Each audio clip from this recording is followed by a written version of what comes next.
In the previous video, we learned about Faraday's experiment and the fact that he figured out that a changing magnetic field, so a changing magnetic field can induce an electrical current on a wire. And this he coined electromagnetic induction. Let me get the lights to come back on here. So we then went a little bit deeper and had to figure out how do I mathematically calculate this, okay? And he realized that it wasn't directly proportional to the rate of change of the magnetic field. So it wasn't directly proportional to B over T, right? So we had to figure out some other way, okay? And so what he realized is that it had something to do with what he coined magnetic flux,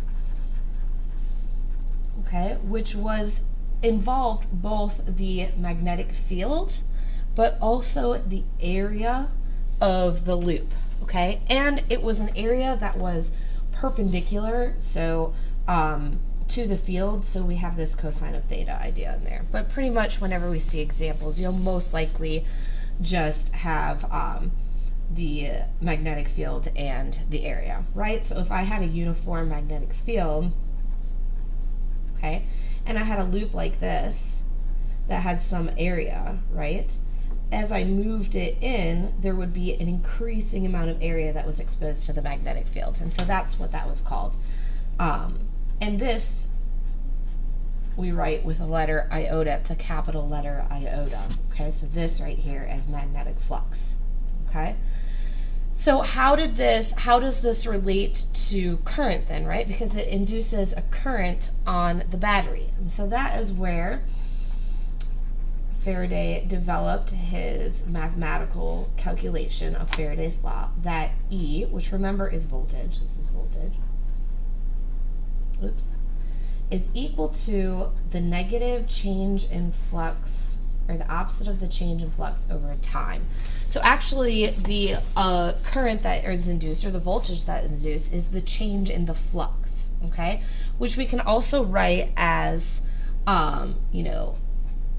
flux final minus flux initial all over time, okay? Or we can write it like this: E equals BA final minus BA initial all over time, okay? And this is the opposite, right?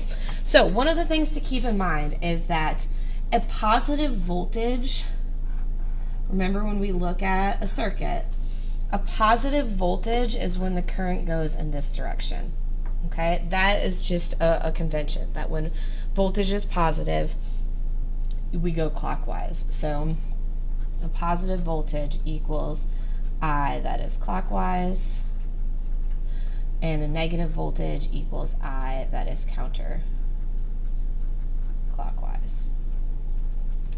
Okay? So let's go ahead then and talk about how do we figure out, given different scenarios, the direction of the current, okay?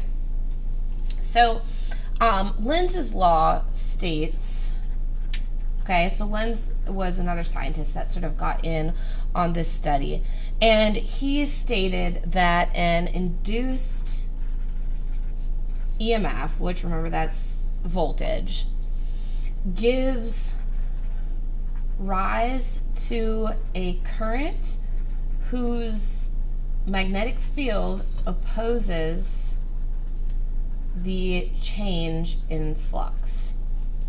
Okay, and that sounds really complicated, but I'm going to give you several different examples, and it will make a lot of sense. Okay, and I'll do that in the next video, where we'll look at examples of different scenarios of like a loop moving into a field or out of a field, and what does that say about the direction of the current.